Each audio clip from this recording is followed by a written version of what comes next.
At night, when the other engines are tucked away in their sheds, you can still hear the faraway call of an engine's whistle and the clickety-clack of train wheels turning. This is the sound of the mail train. One train is pulled by Thomas and the other by Percy, as the loads are too heavy for one engine to do the work alone. The mail is loaded into freight cars at the harbors, and the engines pull their trains through the silent stations, delivering their precious loads.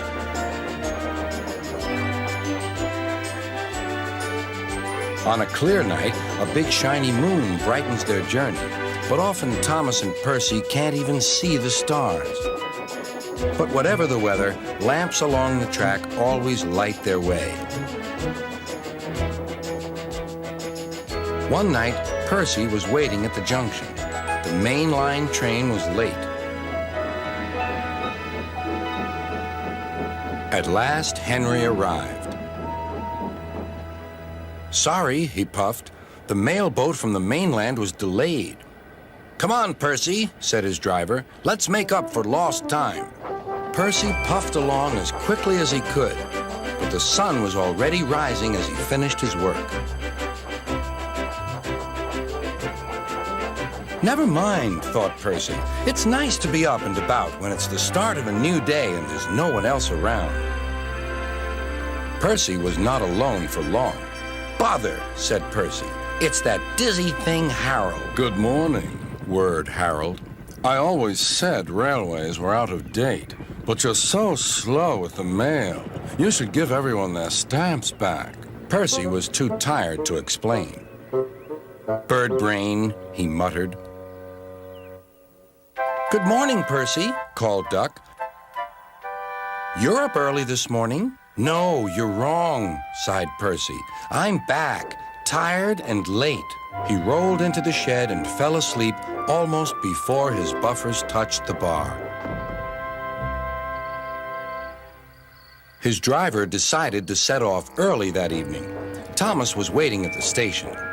"Thank goodness I have a chance to speak to you. Driver says that the person in charge of the mail has complained to Sir Topham Hatt about the delay last night." "But that wasn't my fault," replied Percy. "I know," said Thomas, "and so does Sir Topham Hatt. But this mail person wouldn't listen. Tonight we'll just have to be quicker than ever before." The engines were just leaving when they heard a familiar buzzing. "I say, you two, there's news flying about." "Where?" puffed Percy crossly. "All over the place. They're going to scrap the mail train and use me instead. Wings work wonders, you know. Always." "Rubbish," huffed Thomas. That night, everything ran like clockwork. Thomas and Percy steamed through the stations, making good time everywhere they went.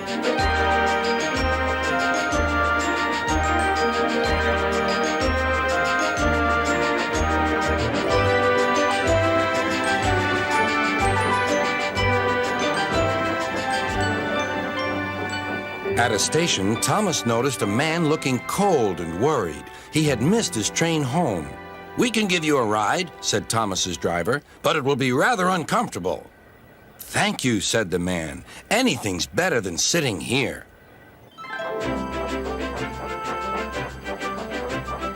The next afternoon, Percy passed the airfield and saw Harold. "Hello, Lazy Wings. Are you too tired to fly today?" "The wind's too strong," grumbled Harold. "I've been grounded." "You need rails," laughed Percy. "They work wonders, you know. Always." That night, Sir Topham Hatt showed the two engines a letter. It was from the man who missed his train. "He thinks you are both splendid, and everyone says that the mail train is the pride of the line."